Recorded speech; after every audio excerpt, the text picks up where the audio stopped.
have you ever noticed how we keep telling ourselves AI is magic and cyber risk is a future problem, right up until the time it walks in the front door wearing a name badge? Because in this episode, we're not talking about Hollywood hackers or hoodie cliches. We're talking about how attacks actually happen now, quietly, through vendors you forgot you hired, through AI tools your employees are already using, through people who don't break in or hack, they log in. Why is it that everyone thinks they need to build Fort Knox when it comes to cybersecurity, when attackers are just looking for the unlocked side door? I sit down with global CISO, well-respected Dan Elliott from Recorded Future, and you'll hear stories never published before. Real-world examples of how threat actors actually think, hunt, and choose their targets, and why waiting for regulation or insurance to save you is the adult version of closing your eyes and believing the monster isn't staring right in front of you. Watch this all the way through. It's excellent, not because it's scary, because once you see how it actually works, you can't unsee it. This is Cybercrime Junkies, and now the show.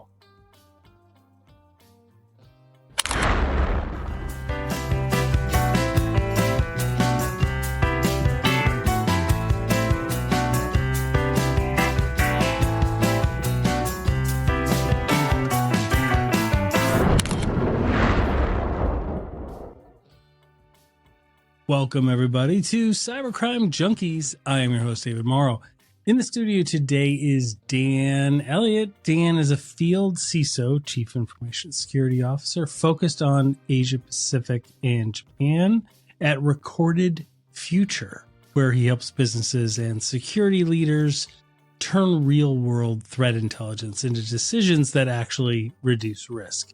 Recorded Future, for those who may not know, is a globally respected threat intelligence company that basically connects the dots of the open web, the dark web, technical sources, customer telemetry, so teams can spot and prioritize these threats faster. Dan, sir, welcome to the studio. Welcome back. Hope you've been well. I've been doing fantastic. It's an absolute pleasure to be back. Thanks so much for having me. Well, I am excited about hearing what you're doing for Recorded Future. Share what you can. I'm nothing confidential, but share what you left Zurich. Are you still, your home abode is still in Australia? You were in Canada when I first met you. Your home abode is still in Australia, but yet you're covering all of the Pacific. That is correct. So still the Canadian in Australia, left Zurich. You know, I'll say the opportunities in one's career are often the ones you don't predict and you don't expect. The opportunity came about with Recorded Future, and I think I've always been an evangelist for cyber threat intelligence. So it was that I referred to that ikigai, that, you know, Japanese concept of doing something you love, something the world needs, and it's just been a perfect fit. So I spend most of my time traveling and speaking to CISOs, not just Recorded Future clients, but CISOs across the region and around the globe, to discuss where they're looking to go with their organization, the challenges they're having, and where cyber threat intelligence sits within their program, within their ecosystem. Right. Yeah, absolutely. And you do a lot of public speaking. For those who may not know Dan, if you're a fan of the show, you would know Dan. But definitely check out all your work on LinkedIn. You publish a lot, and it's really good content. You also have very relatable stories. You're one of my favorite storytellers, and I always appreciate that, because I think all of this is about what resonates with people. And so being able to make it edutainment, right? Like being able to educate people in a fun way and a relatable way is it's both an art and a skill. Thank you very much. Very generous compliment. I have a lot of fun doing it. And I think that cyber gets the bad rap of being too technical and a concept that... Yeah. Or the Department of No, right? Like, you can't do that. We can't. We're not allowed to do that. We can't use that app. We can't do that. And I think that I love analogies. Most people want to be able to drive a car. Not everybody has to be a mechanic in order to do so. So I think that our job is to make it driving, to give people the opportunity where they can sit behind the wheel, they can feel somewhat in control without expecting all business leaders to act as mechanics. So Dan, before we talk, I have a few questions about AI and the advancements in social engineering. Before we get there, let's talk about analogies. Yes. So Bear in the Woods, one of my favorite analogies. And then you moved to Australia and you shared in our last conversation the shark in the water. And I steal everything from you. I hope you know that. I use that all the time. And I've gotten so much feedback from people that were like, the shark in the water, I understand what you're saying now. Like, can you share that for the listeners who may not have heard those prior episodes? Sure. Yeah. It's really about the concept of you don't need to build Fort Knox in order to improve yourself as an organization or personally protecting online, correct? Correct. I think that, and I slowly build on all these analogies as I go along. Are you going to come up with a new one now that you record a future? Is there like a fish one because it's Pacific? You know, like, is there like a sushi one or something like that? Maybe we'll have to think about that. We'll noodle on. We'll get there. I mean, so the concept of both shark in the water and bear in the woods is the same, which is roughly the concept that, and I learned the shark in the water when I came out here, which is I get a lot of locals that say there's certain times of day you obviously don't swim because that's when sharks are out hunting. And if you think of the shark as the hacker, as the criminal who's out there looking, there's certain places that they hunt. But for those of us who are operating outside of that window, you don't have to be an Olympic swimmer. And the bear in the woods, you don't have to be an Olympic athlete to run from the bear, but you have to do enough that you're not the furthest one out. You're not the closest one to the bear. And I always tell people now that for me, understanding threat intelligence is taking the blindfold off and understanding your environment in the water. I do a lot now across Asia and steal a concept from my old world in the intelligence community, which was that concept that along a nation's perimeter, if you're afraid of your neighbor attacking you, you can stick soldiers end to end and have everybody stand one beside each other and use that as your guard post to tell where somebody's attacking from. It's not efficient. And when an attacker comes in, you got one guy there. I think it's not deep either. Right. Yeah. That's it. And threat intelligence, whether it's cyber threat intel or my old world, human intelligence, is the concept that I want to bring the resources to the right places. It's not about more resources. It's about efficiency, bringing resources to the spot where attackers are most likely to be.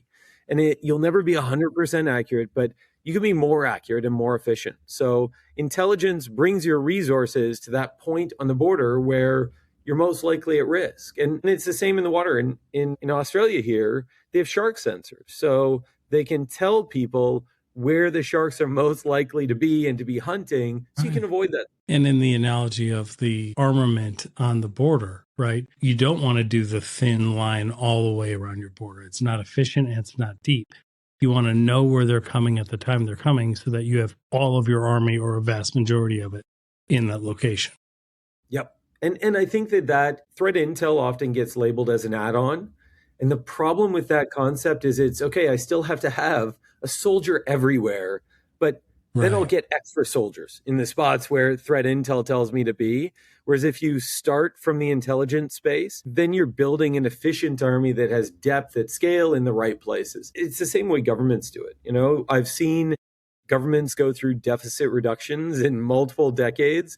And the one thing that they never scaled back on was intelligence. I think that whatever analogy you want to draw from, it's that idea that we need to build efficient security programs so that we can actually protect ourselves and our resources. Yep. And when we think about shark in the water, I have a couple of stats for you. Mako shark, like, you know, somebody sees fins. We don't know if it's a dolphin or shark. We're not going to stick around and find out. We're going to swim to shore. The bottom line is we will never be able to really outswim the shark, but we don't have to. And that's the good news of the story. We just have to outswim that guy, right? We just have to outswim somebody else who's closer to the shark, right? And the beauty of it is a mako shark can swim 45 miles an hour. A great white can swim on average around 20, 25 miles an hour. The fastest human Olympic gold swimmer that swam was measured at 8 miles an hour. So I'm not going to outswim any of them, right? Just like online, I'm not going to defeat a hacker. But the point is, I need to do enough resistance so that they move on to the people still using password for their password, admin for their password, etc. Right? And that's really a great lesson for a lot of people, because it's good news. It's not just fear, uncertainty, and doubt. Yes. So let's segue. Go ahead. From there, tell me. I would say I meet so many people that believe that they personally or organizationally, they don't have the maturity to handle cybersecurity. And I think that's a great point. I have close friends down here that say they grew up being told, go swimming in the ocean, just don't be the furthest one out, and right. No matter how mature your organization is, you don't have to be the fastest. You don't have to be the most secure. You have to make your organization secure enough that for your size, for your scale, for your industry, threat actors just don't want to bother with you. Right. Go swimming next to the guy who just finished a cheeseburger while he's walking out into the water. You're like, I'm swimming by this guy. That's because that shark's getting him first. That's good.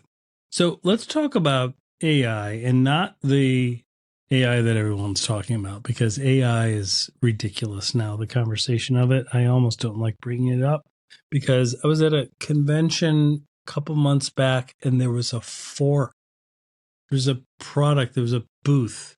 They had a freaking fork and they were like, it's AI infused. It can track all this stuff. I'm like, why would I want that? Like, stop adding AI into everything. It doesn't need to be in everything. Like, it's ridiculous sometimes. Okay. I just wanted to say that. Now that's out there. Fork. Yeah, I need that fork. Just I've got to do my data analytics, my business intelligence for what we're eating. But there's a lot of kind of new risks that for those of us that like to spread awareness, right? Like, look at, we're the Jerry Seinfeld of like cybersecurity. We're like, did you ever notice this? Like, we're just like observational humor. Like what's shocking to me is obviously AI deepfakes and stuff. They're fascinating because they're not that big in terms of the percentage that they have involved in social engineering and phishing yet, but it's growing. It's growing massively percentage wise, but it's still not a big threat in terms of how common it is. That gap seems like it's going to widen, but I'm going to ask you about that in just a second. But to me, so many of the small to mid-sized organizations have kind of just sat back and watched a little while this generational technology, takes over. And that is inaction. That inaction is a decision. And that's causing a very big rise in shadow AI. What are you seeing? What are you advising people on shadow AI? So first, if we take it back a half step and kind of describe what shadow AI is. That's what I tried in the space. So shadow AI to me is the use of artificial intelligence that's ungoverned, unmanaged by your organization. And that's a huge swath of use cases. Right. ABC company, the executive team doesn't have an AI policy because they haven't made a decision what to use, what department they would use it in, how to implement it. And so somebody's using this in their department, somebody's using a free version of this, someone's using a different version of something else. And there's no training of them. That is kind of where a large rise. There was a recent report, I don't know if it was from Axios or whomever, but it surveyed, a couple 100,000 US employees, and the results were somewhere in the 70% or higher range of those people anonymously said, yeah, I use AI and my employers don't know it. Yeah. The last I heard was 77% by that's what I saw. Yeah, that's what I saw. Yeah. Employees are going to use it regardless. And it wasn't even just, it's not just, it's this notion that regardless of what my employer says, I'm going to be using AI tools. I don't think that's necessarily wrong. And I'll draw that back a bit because I think everybody's at fault. Organizations ask for efficiency, they ask for scale. And, I have yet to be in an organization in the public or private sector that doesn't want efficiency and scale. That's profitability. Right. So yeah, employees absolutely. are driven down that road. And I think that AI is about automation. It's about getting to better answers more efficiently, or getting processes done in an automated and an autonomous fashion. That's the ideal space. And organizational leaders that believe that our organization's not using AI are fooling themselves. I think that whether it's through, back channels like Slack or Microsoft tools or Google, they're all using AI. It's what they're doing with it. And if we move on to more forward tools like, large language models like Claude and ChatGPT, I mean, those are more overt and those are the ones being talked about. But AI is across our environments. And it becomes a beholden on an organization to look at the rules. And I think there are easy 3 to 5 pieces that any organization at any scale can step into. But I think it's important for an organization to get out in front, because that 77%, I would even say, is on the low end. I think it's more likely that agree. 8, 9 out of 10 employees are going to say, I understand AI. The company wants me to be more efficient. If I can get this job done in 6 hours and be more profitable, why am I working 8 at a less profitable rate? So it can be malicious, but I think more often than not, it's just employees wanting I think more often than not, it's either driven out of their own fear because they're afraid that their competitors, whether it's internal competitors, right, they're up for a promotion against somebody. They want to be as competitive as possible, or it's well intended, right? I just want to do better at what I'm doing, right? And it's faster.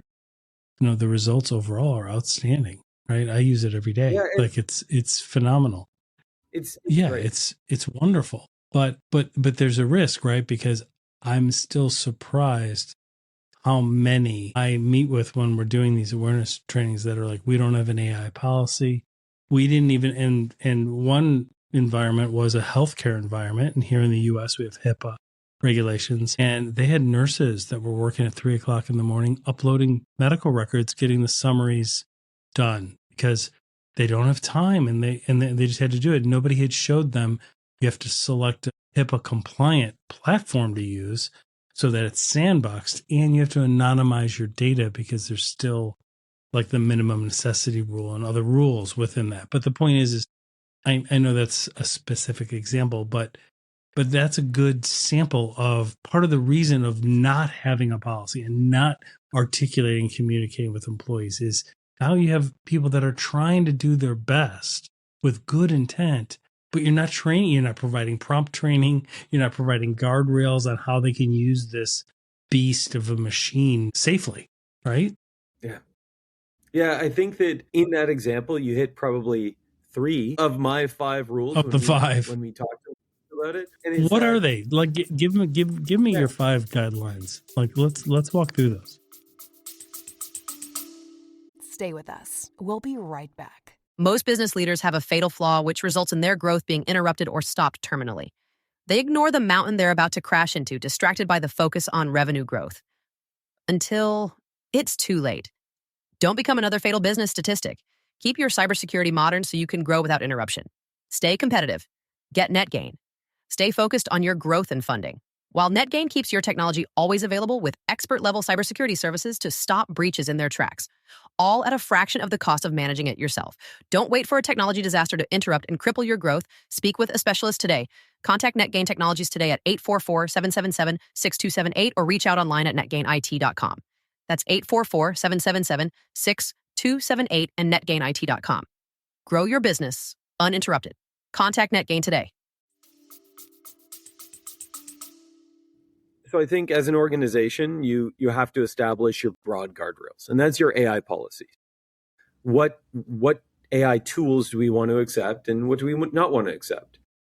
And once you get a broad AI policy in place to determine that, you have to train your employees as to why. Why do we have these guardrails? What is AI? Why do we want to use it? Why do we not want to use it? And you can't blanket this. This isn't like all AI is allowed, no AI is allowed. You can't get into all or nothing. And I think it's about making training specific, role specific. I have seen organizations that do general AI training or point their employees to some of those large organizations that offer AI training. That's okay as a starter, but I think organizationally we have to look at role-based training. So how would HR use AI tools? How would operations use AI tools? How is our marketing department using AI tools? And so that they understand the guardrails for their role and they understand the use cases for their role. And those are the three that I think you hit the nail on the head on right there. We have to, that training for that nursing staff, they want to use the tool. They don't necessarily understand which tools they're allowed to use or why they aren't able to use them from a regulatory perspective. And then they don't from have a governance stance. Yeah. Yeah. And I think there has to be then an ability to flow with it for an organization, whether from a security position, IT, or leadership, so that we can monitor and we can move with it. I mean, I see security is moving in the direction of AI enabled, security posture, autonomous threat posture, but you can't do that unless you're constantly growing, you're constantly iterating through it. And I think that's a piece that is left with a lot of risk doctrine. We do one and done. You write a policy, you walk away. It doesn't have to change for another 5 years. When it comes to AI policy, this is a constantly iterative process. I think that's really important as well. So the 5, I covered the 3. The 4th is the security visibility into the results of their use of it, right? Yeah. And then what's the 5th? How would you state the 5th? Is that iteration. So all 4 of those items, you have to iterate. You have to not just have a process for overall governance, for training, for role-based, and for security, but you also have to have a process in there to iterate all 4. And it has to work alongside everybody's process. That's absolutely wonderful. That's fantastic. Yeah, no, that's very helpful. That's exactly what I'm seeing. I just haven't articulated it in those 5 guardrails. So once again, great story, great way of looking at it. What are you seeing for guiding organizations in your new role? What are the latest concerns? What all has changed this year from last? Is it very similar, or is there a whole group of people that you're seeing that they're like, wow, polymorphic ransomware now is writing its own code. I can't sleep at night. Is there anything different that you're seeing or hearing? Great question. I think so right now I'm speaking to a lot of CISOs, CISOs, and CIOs. And at those levels, it's business risk. So the technical risks, the security concerns are important. And I don't think they're changing. They're constantly changing. So there's new threat perspectives, there's new tactics and techniques, but I'm seeing a lot of business risk. So concerns over efficiency and automation, concerns over needing to downsize workforce or reduce cost. That's driven, and at the same time, I mean, those things are driven by financial concerns, and there's global shifts in that. But there's also the concern of I need to downsize my workforce or my overall cost. I need to improve automation, but I can't reduce security. So because these threats are shifting so quickly, I still have to watch the door. I can't take the bouncer off the door. I need to watch what's going on. So I think that it's a perfect recipe for AI, for automation at scale. When you start talking to organizations that are extremely concerned about their workforce, are very concerned about being able to move more efficiently and not just continuing to add headcount and continuing to add tools. So we're kind of at a cusp, I think, in those spaces. What are you seeing from the regulatory landscape? I mean, I'm here in the US where we basically can do whatever the heck we want. We have no regulations on anything. It's the Wild West. we will slap AI on anything, aka the fork. We have a couple different states that we're trying to regulate AI use, which would be very difficult to manage because how would a company do that, right? Because we don't operate in one state. None of us do. Even small businesses don't. So the federal government just recently kind of said, hey, hold off on that. We're going to be issuing, federal guidelines. And we do have NIST that came out in 2023, and this risk management framework for AI. That was helpful. It's a good guide. It's vague, but it's still a good guide. And obviously the UK has, or the EU has their AI Act, which is pretty restrictive, but I mean, they lead the way in privacy. What is there anything in the region you're covering, or anything that you see out there that is really like, it resonates with you? Like, is there somebody that's really doing it well that you see and you're like, we should really be, looking, modeling ourselves after the Netherlands version of it or something like that is what I'm asking about. I just did it a terrible way. We love the Dutch. I'll say that. Yeah, we always do. They're pretty good. The place we want to model after. Yeah. If you ever find yourself in a location prone to flooding where I wouldn't choose, I think that they're across this region, at least, every country is doing it slightly differently. So I think that I've seen Singapore is doing some wonderful things. Australia is trying to really reach in that space. Japan, I was just out in Japan last week speaking to some of the regulators there. There's a move in a direction in that space. I don't think anybody has hit the nail on the head. And okay. Part of the problem is that regulation typically is not a leading indicator. And Australia is a bit different 100%. In that from a standpoint.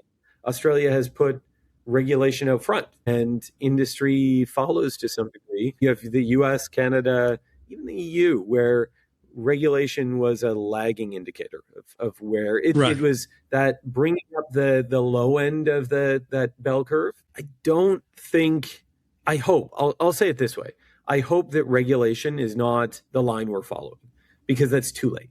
Government does not move as fast as industry. I would, yeah. That's what I look at. I mean, FSS. But I'm reporting from the States, so here we're the kids in the back of the class. So long as we could bring our guns, buy our AI tools, we're fine. Like we're not the poster children for leading the way here. I was just curious because you see a lot more than I see, so I was curious if there's a model out there that you're like, wow, this one's really good. I still just not yet, right? It's just not right yet. And I don't think so. Makes sense. The industry I talk to most frequently for this space is banks. I find banks and financial regulators are out in front in this space. They have to be. To be fair to them, they have the money to do it, and they have the data that they're concerned about. So some of the banks in Australia are doing phenomenal things. Singapore, the banking system and the regulators there are amazing. And I think that that's really where a lot of other industries are looking. What are the banks doing? What are financial regulators doing? And we'll follow behind. I think if we look at AI from a privacy lens, that's the starting point. Where are we concerned about our data going? And let's build backwards from it. Yeah, absolutely. What are you seeing in, let's talk about AI deepfakes just for a little bit because I'm so fascinated by them. I will say I've seen them out in the wild, believe it or not. I've come across some customers and some clients, even small businesses, who are experiencing it while they're trying to hire, like in the HR role, in the recruiting role, where they are interviewing developers and, they don't have to live in their town. So this person is pretending to be, Carol from Iowa. And in fact, it's, Claude from Europe. You know what I mean? But they're deep fake. They've written the resume to be this perfect resume. It's too perfect. And then, the reason they're getting caught is their interview skills aren't that good, right? But the person that is showing up on video is They said just undetectable by the human eye. It's not bad. Like it is, they sound right. They look right. There's nothing weird about the background. Is that, are CISOs talking about that globally? Like, are they concerned about this? Because it does fly in the face of what we believe to be true and not true. Well, we've all kind of grown up believing, seeing is believing. Like, our court systems are based on eyewitness testimony. Like everything that is the truth. And yet now it's not. We have to still verify it. Yeah, it's that trust but verify. Mm-hmm. A lot of the CISOs I'm talking to now are starting to look at this from the point of what they can do about it. They accept that it's there. It's what do I do next? I think we used to get to a point where we would have this discussion to move your hand in front of your face, and there are tricks, right? The AI models cannot beat the tricks. They're getting so well designed, so advanced, so fast that the tricks don't work. Most of the CISOs I talk to, it's about working with HR, working with your other departments to understand the risks, and being aware is half of it, right? If you have a notion that it could be there, then your brain will start to, that reticular activating system will start to twig on those things. Right. So I don't think there's a whole lot of technical tools that are going to put in place and perfect this. It's about the interviewer, the individual being better placed. And I've seen it myself with some of the organizations I've worked with, have experienced this during the HR process, where we see certain state actors using this as an access point to try to get data down the road, get access down the road. I think it's only going to increase. The most of what I see now is not full video interviews. It's a case where you're getting somebody who jumps on video for 10 seconds, looks convincing and appears that, they are who they say they are. And then they're like, oh, my camera's acting up or the internet's not good enough. Let me turn my video off. Video deepfakes are still a lot easier than video deepfakes. So that's the tendency I'm seeing right now. And that's one of those hinge points.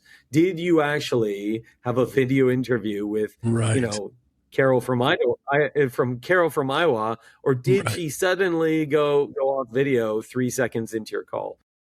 Right. So we're getting people used to those concepts. CISOs are definitely aware of it. I just don't think yet we've got the security tools that are moving efficiently in that space. So it's about awareness. It's understanding where the threats are in my industry, in my region, and then making my teams in all other areas of the business aware of that potential risk, that potential. That's excellent. Let me ask you about vendor management and vendor risk. A lot of the data breaches this year have been supply chain, right? We saw it years ago, the big Target breach here. It wasn't Target, it was the HVAC vendor, right? Like it's that flow down of all of your subcontractors need to have your level or a strong level at least of resilience. How should security teams kind of treat AI tools as vendors from a risk perspective? Are they having those conversations? Are they talking to you about that? So, man, another great question. Third-party risk, supply chain risk. Thanks. I used AI to come up with it. I was going to say, this sounds like, sounds like smarter question than Mauro could have thought of. You're like, he doesn't really come up with this good a question usually. So I'm just teasing. No. You're hit me with them. It's early morning. Yeah, that's right. Sorry, I forgot about the time change. So supply chain risk is at the tip of everybody's tongue always right now. Yeah, that's what I thought. A lot of it, the challenge that I'm seeing right now, regardless if it's supply chain and on a tooling perspective, a vendor tool, or a vendor who has access to your environment or access to your people. We're seeing most threats don't break in; they walk in, they access through credentials they've taken. Supply chain risk right now, the real challenge is getting ahead of it. Organizations that I saw last year, and I saw this when I was in the insurance industry too, that they were starting too late to start to look at their third-party risk, and then looking at just scope and scale. Like we don't know who all of our vendors are. We don't know Right. who we're doing business with, and we don't necessarily know what access they have. Now, let's pull all this together in a big project and see who we're going to assess for risk on a annual or a biannual or once every 3-year basis, and the system falls apart in year 2. And so most of what I'm chatting with CISOs about now is, how do you maintain that? So you started a third-party risk or supply chain risk program. How do you maintain that in year 2 and year 3 when, those organizations you have to assess double and triple, and your insurance company also is asking for more. So you built a third-party risk program, and by year 2, your broker, your insurer is asking for double the information, and you collapse under your own weight. So I think this is another one of those spaces where, how can I bring in AI? If we add that risk still, how can I bring in AI tooling so that I can efficiently manage my third-party risk while also assessing the risk of that AI tool? So it's a multi-layer problem. Yeah. So, but it's one that I think really getting. Yeah, is that one of the things you advise organizations on, like on really getting ahead of your supply chain? Because I see so many organizations. I mean, I'm just telling you, like, when I ask, I'm like, do you know who all of your vendors are? Like, most leaders are like, I have no freaking idea.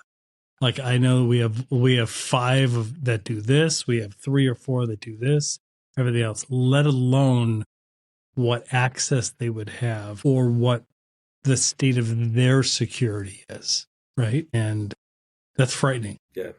I think, these are problems that we see across organizations at all size and all maturity, that there's shadow procurement as well. So, marketing needs to move faster. They want to run this project. So they reach out and find a vendor that they need. And finance needs a tool set, and IT is taking too long to approve it. So they just go out and pay for it on a company credit card. And I think getting ahead of your supply chain is, again, about making all business units aware of the risk. Once they're all aware of the risk, then you have to build an efficient process for managing and risk assessing each of those vendors, everyone in your supply chain. Yeah, I spend a lot of time speaking with CISOs and CROs, speaking with risk leaders about supply chain risk and how you can efficiently I won't even say get in front of it, keep up with it. I see very few organizations that are in front of their supply chain risk. It's about, how can I use automation to keep up with the growing risk from my supply chain? That's so interesting, because there's really a lot of layers of shadow, right? There's the old adage of shadow technology, somebody bringing in a laptop, a bring your own device, right? It's being connected to the organization network. Now there's shadow AI, and it's a really good phrase about shadow vendors, right? Because that's so true. Marketing will go and engage there, and somebody else will go and engage here, procurement or shipping or logistics. And then when you think about it, well, some of these have more access than others. Who are they in the first place? Like, to keep track of all of that is something that AI could be very beneficial to, actually, to help out an organization. Well, I think it's also about, so determining who your vendors are and where they are and what access they have. Then it's also about assessing risk. So when I looked at it, when I was in the insurance industry, one of the things we were looking at was what the risk level is. And a lot of organizations were looking at the size of their spend in order to initially look at this. So what organization are we spending the most on in our supply chain? Because they're likely the riskiest. And the problem with that is that it's a false sense. It's a false narrative. Well, because I'm spending the most on Amazon, then no, it ends up being this reverse order that I think that's where the AI tooling that I'm seeing in third-party risk works really well. Like, we're bringing out some third-party risk tools that is about, how can I efficiently assess my risk to nth party? So who are my vendors working with that's pushing down the line? And I mean, yes, there's always going to be risks in the the big firewall vendors, the big storage vendors, the cloud providers. But at scale, the problem is all those little vendors are still sitting in my environment, and I need to know who they're doing business with, because that's the risk I'm owning now. That HVAC company, I still tell the story of Target, because that's a great one. Target was not thinking that this small regional HVAC vendor was going to, make them story carried. I think we're now, what's it, 10 years later, 20 years later? It's amazing. 10 years. That damn time flies. That they were probably thinking of their largest vendors, not their small, regional store vendors. Ones. Yeah, that's exactly right. Yeah. Well, it's so interesting. Let me ask you, I know you're not in insurance anymore, but I heard the other day on a IT podcast or something, because I'm a dork, about insurance claims. At least I believe it was here in the US, cyber insurance had paid out like right around 50%. And that was it, because of the way organizations are doing their applications, right? They're just searching for the lowest premium. They're not, oh, do you have MFA? Yeah, we have it on that one thing. Let's say we do, right? And no, that's not what they're asking. They're asking, do you have MFA on all of your systems, right? Things like that. That's a material, it's a material misstatement when you're doing your application. Are you aware, or does that come up in any of the conversations? I imagine it does to some degree. Are there any significant sightings or events that you've come across recently about, like, insurance? I mean, the industry boomed for a while, and then so many of them went out of business or got out of that line of writing for obvious reasons. What are you seeing where you sit today compared to where you were? So I now get plausible deniability now that I sit outside that industry. So it's a wonderful place to be. Cyber insurance it gets a bad rap. Okay. It is there for a reason, but it should be the front line. It should be the last line.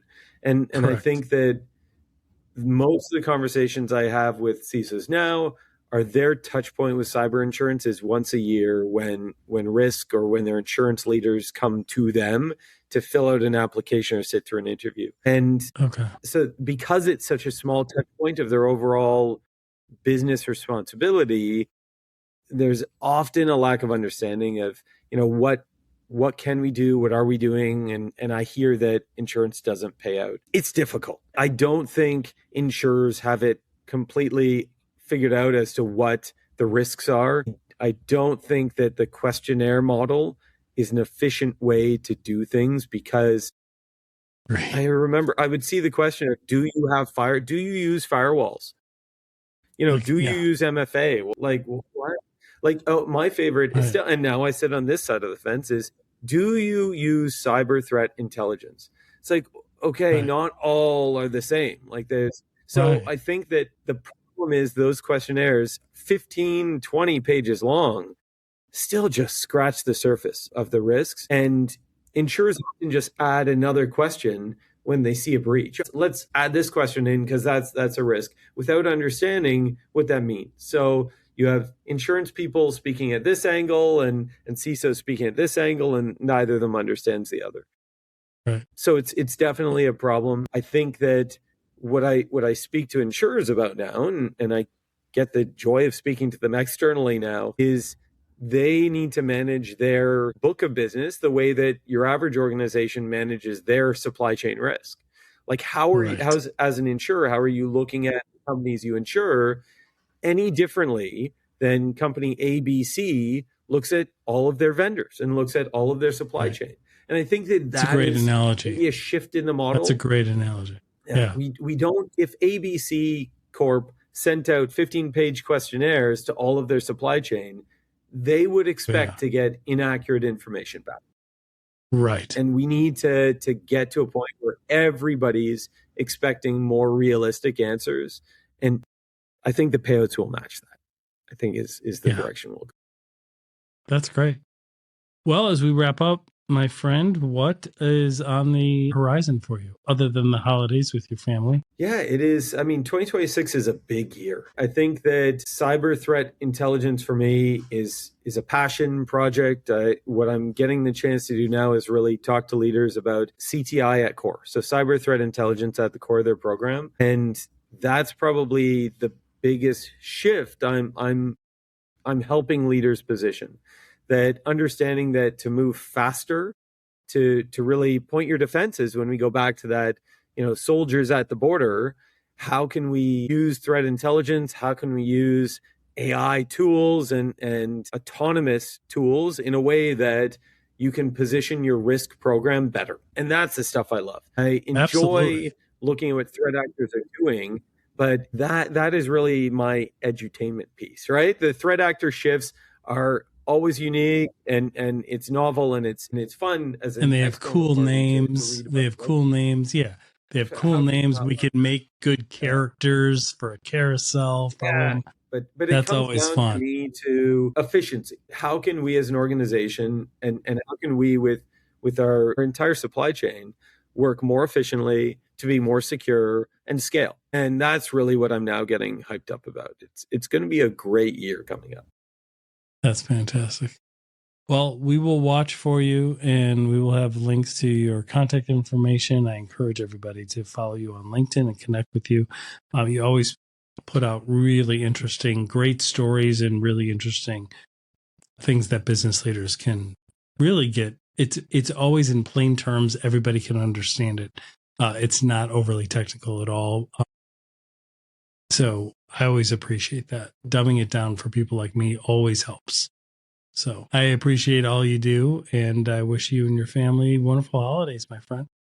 I mean that. Happy holidays to you. Happy holidays to your listeners. And thanks so much for having me. I love what I do. And I think that that's at the core of it. It's a lot easier to do good work when you love what you're doing. Absolutely. All right. Thank you so much, buddy. We'll see you.